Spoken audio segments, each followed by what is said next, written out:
Bom dia, pessoal. Primeiro, agradecer a oportunidade de estar aqui na frente de todo o público do NCD para mostrar um pouco do que a gente pode agregar de tecnologia nos projetos de arquitetura. Aqui tem uns links, né, se alguém quiser seguir os nossos trabalhos, quiser entrar em contato. E se quiser de uma forma mais prática, também pode escanear o QR Code que vai me chamar no WhatsApp. Bom, como foi feita a introdução ali, eu tenho 41 anos, sou o pai do Lorenzo e esposo da Daisy. Lorenzo, meu filho, vai fazer 12 anos agora, e segundo a agenda do Google, vou fazer 2 anos de casado com a Daisy essa semana. Sou manezinho da ilha, igual o Guga, então é sempre uma raridade encontrar uma peça dessa. Vale a pena ser comentado. Como ela comentou, eu tenho um diploma de 3º grau pelo IFSC, um tecnólogo em automação, e outro diploma pela UFSC como engenheiro de automação. E aqui tem uma foto do que eu acho que seria a minha maior feito da minha carreira profissional, que é fazer os projetos da FG, uma construtora aí de renome que todo mundo conhece, que faz agora os projetos mais altos do mundo, né? Um pouco agora sobre a empresa. Então, a empresa começou em 2005, então já estamos com 19 anos, feitos agora em fevereiro. Como eu sou engenheiro, eu faço a parte de projetos, meu sócio também é engenheiro, então a gente executa projetos. A gente tem uma arquiteta também que trabalha com a gente, e isso nos permite, né, criar os projetos junto com vocês numa forma harmônica. Temos representação comercial de diversas marcas, então a gente também faz a venda de produtos e a gente tem equipes para fazer a instalação e dar o suporte técnico. Temos operação em Camboriú, Florianópolis e Criciúma, então o pessoal aí das regionais Litoral, Regional Sul também pode entrar em contato conosco, e Florianópolis principalmente. E representamos o NCD, nos associamos ao NCD recentemente. O que nós vamos falar sobre automação, sobre as soluções da casa inteligente? O primeiro tópico nós vamos falar sobre automação, tudo que envolve dentro desse ambiente. Depois nós vamos falar sobre o tópico de segurança, que é o controle de acesso, câmeras, como é que a gente pode fazer isso num projeto legal. Aspiração central. E por último a gente vai falar sobre som ambiente e home theater. Então vamos começar falando do primeiro tópico, que é a automação. Então, automação a gente tem hoje no Brasil 3 normas que regem principal. É a NBR 5410, que fala sobre a parte elétrica da casa e é o que nos permite ter uma responsabilidade técnica, né, para poder executar esses projetos. A gente também se envolve com a NBR 8995, é uma norma que substituiu a 5413 e que fala sobre a iluminação. Então, como a gente faz muita automação de luz, a gente tem que respeitar também essa norma. Uma coisa bem interessante sobre a 5410, que é a norma elétrica do Brasil inteiro, agora no mês de fevereiro eles acabaram de fazer uma grande entrevista, né? Fizeram isso de forma digital, claro, com todos os profissionais da área, porque eles estão refazendo essa NBR 5410. Então essa norma vai ser, estamos escrevendo a história mesmo das normas, né? Essa norma vai ser lançada até o final do ano, a previsão, e com essa revisão, justamente porque a gente teve muita evolução. É lâmpada de LED, é sistema fotovoltaico, então tudo isso eles começaram a reformular, e eu fui um dos profissionais que pude me cadastrar e dar minha opinião sobre essas reformas. E por último a norma de cabeamento estruturado, que é a 14565. É uma norma que fala sobre a separação do cabo elétrico do cabo de dados, né? Então é uma norma que estabelece essas divisões. Agora, quais são as soluções dentro da automação? Então a primeira que a gente conversa é sobre a iluminação. Depois nós vamos falar sobre cortinas, motorização de persianas, dá para fazer controle de porta. Vamos falar sobre áudio e vídeo, que é a parte de entretenimento. É som ambiente, TV, projetor. E por último a climatização. Ar-condicionado, né, pode esquentar e esfriar, e o piso aquecido. Então vamos começar no primeiro slide aqui da iluminação. Essa foto aqui está para ilustrar um projeto luminotécnico, muito enriquecido, né? Eu acho bem interessante essas concepções do projeto luminotécnico que criam os ambientes. Então aqui a gente percebe, tem uma iluminação dentro do armário, tem uma iluminação que está apagada ali no canto esquerdo, que seria uma cristaleira, seria o circuito 2. Temos um lustre, né? Esse quadrado ali, também iluminado, seria o circuito 3. Um perfil de LED de cada lado, que seria o circuito 4. E assim a gente vai somando. Tem mais um na parede, os próprios abajures comportam outro circuito. Na sala ao lado também tem iluminação que vai influenciar nesse ambiente. Ao todo aqui, a gente pode contabilizar 9, 10, até 12 circuitos. Só que na hora de o cliente usar esses circuitos, conforme vocês imaginaram, para uma reunião mais intimista, ou para um cenário de festa, ou para o dia a dia, ele vai se perder para usar esses botões. Por quê? A gente tem ali numa parede 12 teclas. Né? Isso aqui é um projeto sem automação, um projeto convencional. E essas teclas a pessoa pode morar nessa casa durante 10 anos que ela sempre vai confundir aquele botão. Então ela vai apertar um botão achando que é o lustre, mas vai acender o sofá. Então com isso a gente tenta evoluir a questão da funcionalidade com a automação. E a automação também vai ajudar na questão estética. Porque às vezes vocês têm um painel bonito, né, de madeirado ou espelhado, e daí não querem colocar essas duas caixas 4x4 na parede. Aí partiram para uma primeira solução, que é uma coisa muito feia também, e bem pouco prática. Então a gente ainda esbarra na questão estética e funcional. Então aqui a pessoa também não consegue saber o que ela está comandando, até quando ela vai comandar um botão, o próprio dedo aperta o segundo botão. Então isso acaba ocasionando uma dificuldade no uso. E aqui a gente vê um sistema já com automação.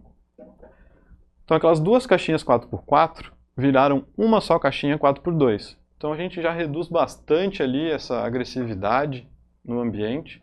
Então já começamos a combater a questão da estética. E a funcionalidade. A pessoa que vai usar esse ambiente para relaxar, ela vai apertar o botão Relax. Se ela vai usar isso para um ambiente mais claro, ela pode apertar no botão claro. E esse teclado, ele te dá um feedback, indica ali com um LEDzinho azul qual é a última tecla, né, qual é a função que ele está sendo usado. Então com isso a gente consegue matar a questão estética e a questão funcional. Aqueles dois botõezinhos de baixo ali a gente ainda consegue controlar o que você quiser. Pode ser para controlar o dimmer, então a gente pode dimmerizar todas as lâmpadas para cima ou para baixo. Ou a gente pode programar aquilo ali para ser o comando das cortinas, sobe e desce. Ou pode ser o volume daquele ambiente. Então tendo automação a gente começa a integrar a automação com as outras coisas, né? Com a climatização, com o som, etc. E esse teclado também já tem evolução. Então, ele é um teclado físico e agora temos um teclado touch. Então a gente consegue aí ver a estética, né, um apelo estético muito maior. É colorido, ele tem todas as funções que tem no teclado físico. E mais, ele pode aí ter a tua agenda, previsão do tempo, pode fazer comunicado com o resto da casa. E ele tem termostato. Então ele também pode comandar aí piso aquecido e ar-condicionado. Então esse daqui seria o controle que substitui os interruptores da casa.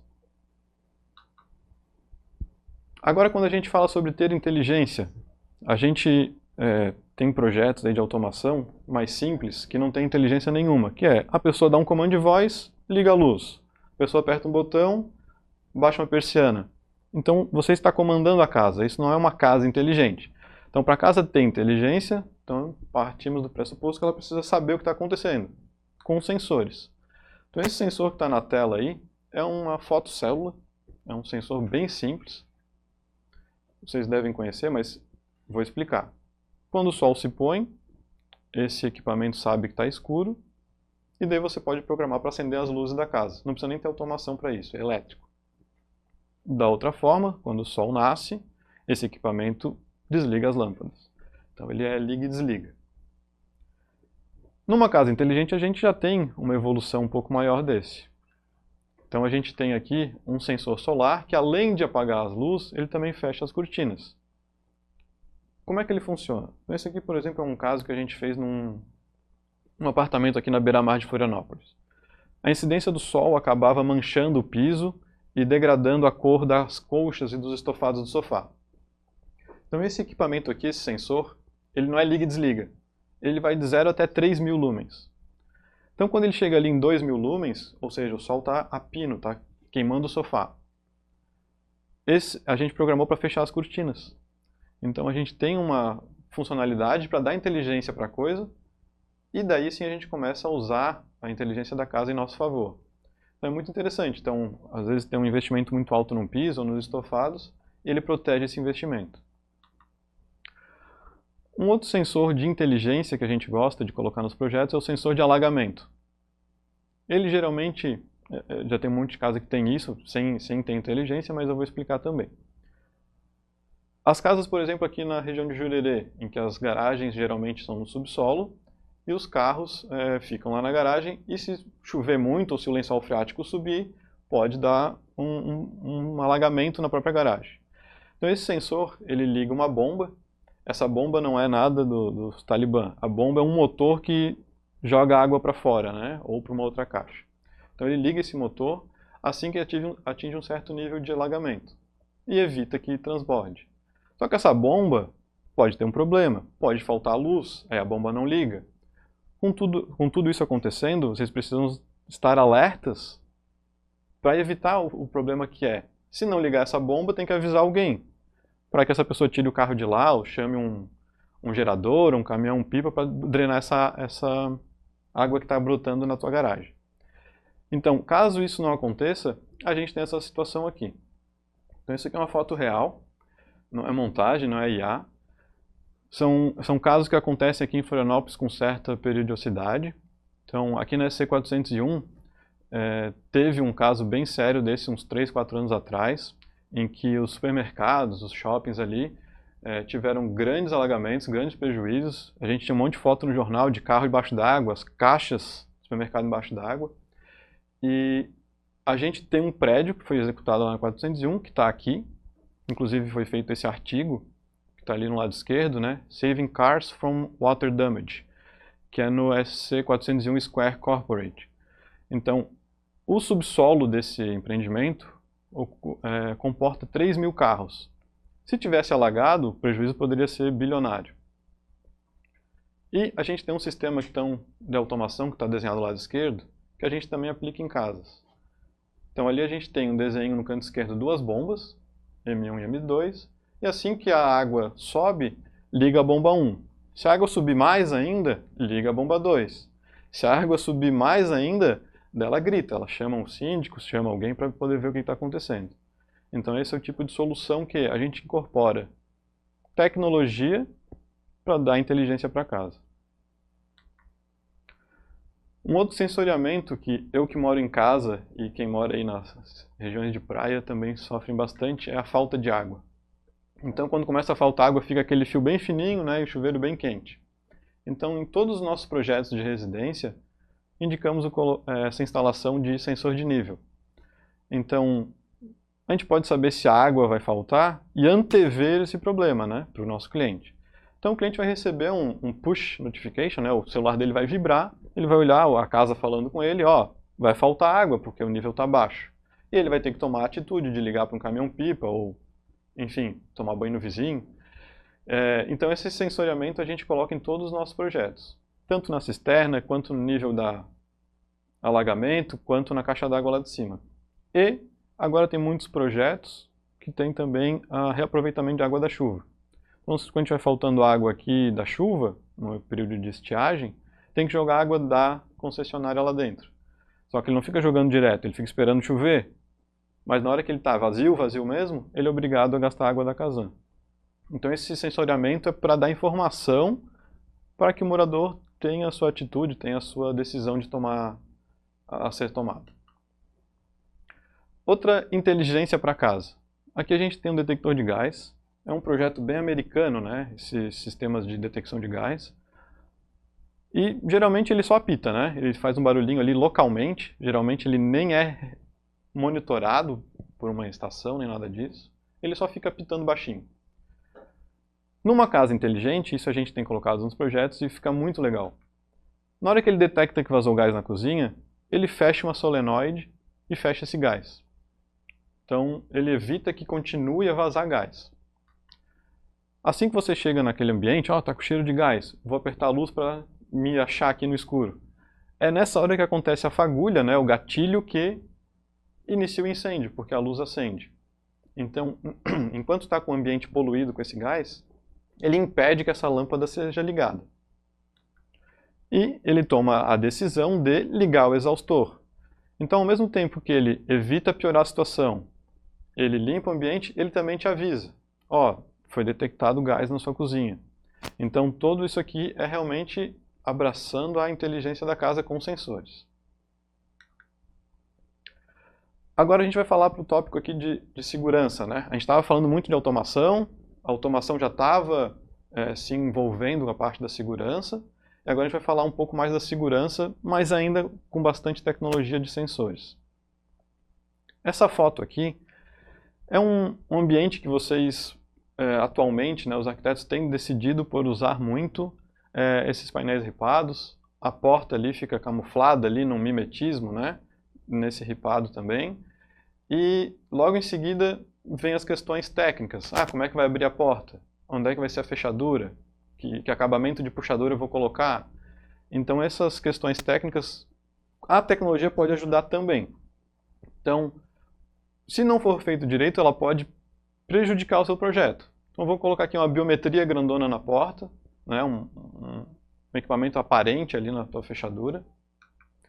Uma câmera ali em cima daquele ripado, que vocês já devem estar se mexendo aí na cadeira, que isso é um crime, né? E outro sensor de alarme ali para evitar uma aproximação de alguém que não deveria. Então já ficou o ambiente todo poluído, né? Isso aqui eu acredito que vocês já estejam concluindo que acabaria com o projeto, esteticamente. Num projeto bem pensado, com todas as prerrogativas de casar funcionalidade com estética, a gente pode substituir esses equipamentos todos por uma câmera. E essa câmera pode trabalhar como sensor inteligente desse ambiente. Então, como assim? Ela vai ter dentro dela a própria função de ser câmera, obviamente, mas não tão feia quanto aquela que estava no painel. Ela vai ter a função de ser um sensor de alarme e ela também pode reconhecer as pessoas. Então, aqui na imagem a gente pode observar que ele interpreta quem são as pessoas e a gente pode cadastrar os moradores e cadastrar pessoas estranhas. Então, sempre que o morador chegar por essa porta, a porta pode abrir. Sempre que chegar uma pessoa estranha, pode ligar uma luz, pode falar, você está sendo filmado, a gente pode fazer esse tipo de abordagem com esses visitantes. E a fechadura, ao invés de ter aquele equipamento pelo lado de fora da porta, a gente tem um equipamento que fica totalmente embutido. Então isso que a gente tem colocado em todas as nossas obras, fica no forro da porta, uma fechadura então que precisa ter uma infraestrutura atrás dela, né? Tem que ser pensada, não dá para fazer isso de forma Wi-Fi. E na folha da porta tem esse furinho. Então, quando a folha da porta está alinhada com a forra, tem uma barrinha de ferro bem pequenininha, um pininho, que entra na folha e tranca a porta. Então, elas ficam totalmente ocultas quando a porta está fechada. Isso aqui é muito interessante. Então, a câmera pode mandar abrir essa porta. Então, a gente não precisa nem ter nada lá digital, facial, lá de fora, basta ter a câmera no teto. É uma grande solução para começar a casar uma segurança de uma forma bem discreta. Aqui tem uma outra questão de segurança, que é a segurança perimetral da casa. Nós temos o intuito de evitar que o bandido, lá, o meliante, entre no interior da casa. Então a gente tem que colocar barreiras do lado de fora para evitar isso. Uma das soluções que se usa, nós nunca instalamos isso aqui, tá? Mas tem bastante aqui na região, é a cerca elétrica. Então, esteticamente ela é muito agressiva, né? Ela é funcional, porém, esteticamente, muito feia. A solução um pouco mais inteligente seriam esses sensores. Isso vocês já devem ter visto, ou talvez não tenham visto porque ela é realmente bem discreta. Ele é um poste um pouco mais alto ali, nesse montante, e ele tem esses feixes de luz. Esse feixe de luz a gente não enxerga, porque ele é infravermelho, né? Ele é abaixo do vermelho, então a gente não consegue enxergar. A gente enxerga do vermelho para cima. Então é como se fosse no filme do James Bond, que tem aquele raio laser que ele passa a mão na frente, daí dispara o alarme. Então esse funciona da mesma forma. Então a gente coloca isso dali em substituição à cerca elétrica. Então é uma forma da gente estar mantendo a casa segura e não sendo uma coisa, né, assim esteticamente tão horrível. Como eu tinha comentado sobre a câmera, essa aqui é uma foto de uma obra nossa também, e é uma foto da câmera. Essa linha verde ali, que é uma linha de inteligência artificial da câmera. Se alguém cruzar naquele sentido ali, ó, essa linha, ele dispara um alarme. Então, com isso, a gente tem como colocar uma segurança perimetral da casa, né, no meio do jardim, e evitar que alguém se aproxime da casa. Temos aqui sobre aspiração central. Então, muitos já devem conhecer. Esse é uma tubulação, né? Eu vou mostrar mais uma foto ali na frente. E a gente tem como limpar a casa com várias utilidades, várias vantagens. Primeiro vamos falar sobre a norma. Ela tem uma norma americana de curva, desempenho, que a gente não tem brasileira, a gente tem que pegar uma norma internacional. Ele realmente limpa o ambiente, diferentemente de um sistema de aspirador convencional, que é aquele ar quente que sai atrás do aspirador está jogando ácaro e sujeira para o mesmo ambiente que está limpando. Esse aqui não, a central fica lá numa área de serviço, lá na garagem, e a sujeira quando sai, sai lá, aquele escape de ar quente. Ela é silenciosa, então um motor está lá na garagem. Então alguém pode fazer a limpeza do ambiente, que tem gente dormindo do lado, que não vai ser aquele barulhão todo. E ela é muito prática, porque ao invés de levar o aspirador inteiro, a gente leva só a mangueira. Ou a gente já tem uma outra vantagem, que não precisa mais nem levar a mangueira. A mangueira pode ficar embutida dentro da parede. Então até um local para guardar essa mangueira é bem dinâmico. Ao invés de, né, tem uns apartamentos que são muito de luxo, mas ele não tem espaço na área de serviço para botar um trambolho da máquina, para botar um espaço para mangueira. Isso aqui é uma forma bem clean, né, da gente ter a aspiração e guardar a mangueira. E como eu falei, precisa de infra. Então a gente tem uma tubulação ali por trás para levar essa sujeira até a central e tem um comandinho, está naquele eletroduto amarelo, para ligar a bomba. Então a gente precisa de infra.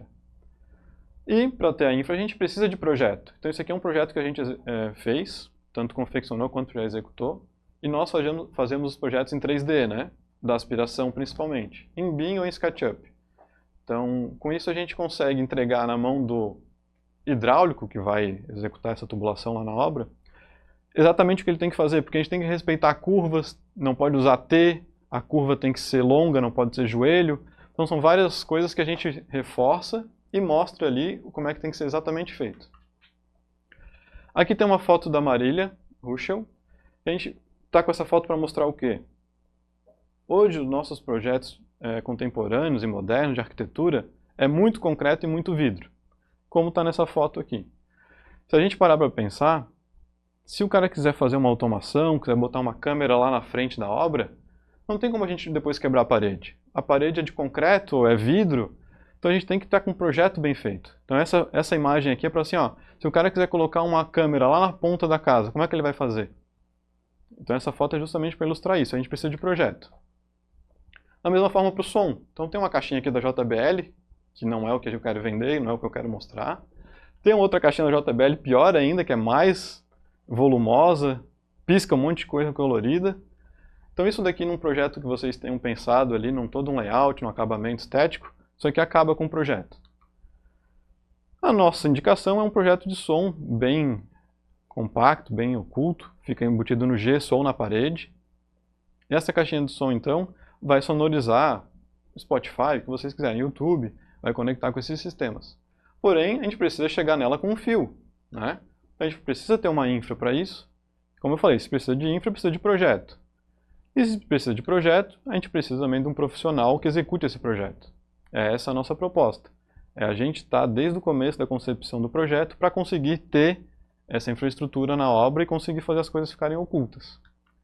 Tão ocultas quanto essa daqui, ó. Essa aqui é uma caixinha de som que vai na parede. Ela fica totalmente oculta, ela pode ser passada massa corrida por cima. Então o som vai funcionar, fica um som ambiente naquele local. E fica totalmente oculto. Então para quem quer, assim, eu quero esconder tudo, essa aqui é uma boa opção. Aqui a gente tem uma outra solução. É uma foto aqui da Beatriz Zeglin, Arquitetura, também é parceira nossa, assim como a Ruschel. E o que eu queria mostrar nessa foto? Onde é que está o equipamento da NET? O equipamento da NET não está ali embaixo da lareira, não está lá atrás escondido da televisão. O equipamento da NET tem que ficar escondido dentro desse móvel ripado ou pode ficar escondido lá na garagem, lá no rack. Então aqui a gente tem um ambiente, ó, TV no living. E o equipamento da NET está lá longe, está lá no rack da garagem. A gente coloca um olhinho nessa televisão, esse olhinho tem mais ou menos 1 centímetro. A gente bota um equipamento que leva esse sinal do controle remoto até o equipamento da NET. Então, quando você trocar de canal ou mexer no volume, esse sinal trafega por até 300 metros para comandar o equipamento da NET. Então, pode botar o equipamento da NET até no vizinho. Outra solução aqui mais prática e oculta para fazer a projeção. Então, a projeção, geralmente tinha aquele projetor, né, na forma convencional, gigante em cima do sofá, pesa ali de 10 a 15 quilos um projetor daquele, e fica aquele trambolho no meio da sala. Então, essa aqui é uma solução prática que eu queria mostrar para vocês, que existe, é bem executável, de um projetor que fica embutido no móvel, ele está ali dentro daquele rack, ou ele pode também ser embutido no gesso. Com isso, fica tudo escondidinho e não fica aquele trambolho no meio da cela. Então, para isso funcionar, a gente precisa de infra, precisamos de projeto e precisamos de profissional, para que isso seja bem escolhido, bem documentado. Então, agora para concluir a nossa conversa. A gente tem, então, o somatório da arquitetura com a automação para fazer com que a casa e o projeto funcionem de forma estética, né, funcionalmente e segura. A gente também falou que, para ter inteligência na casa, a gente precisa de sensores. Então, quando a gente fala automação e casa inteligente, não é só lá apertar botão ou dar comando de voz. É ter sensores na casa. E a última ponto aqui da conclusão é: a gente precisa ter a infra para que isso seja bem executado. Para ter a infra, a gente tem que ter o projeto. Para ter o projeto, a gente tem que ter o profissional. Então, como profissional, também me coloco aqui à disposição para poder auxiliar nesses projetos de vocês. Obrigado.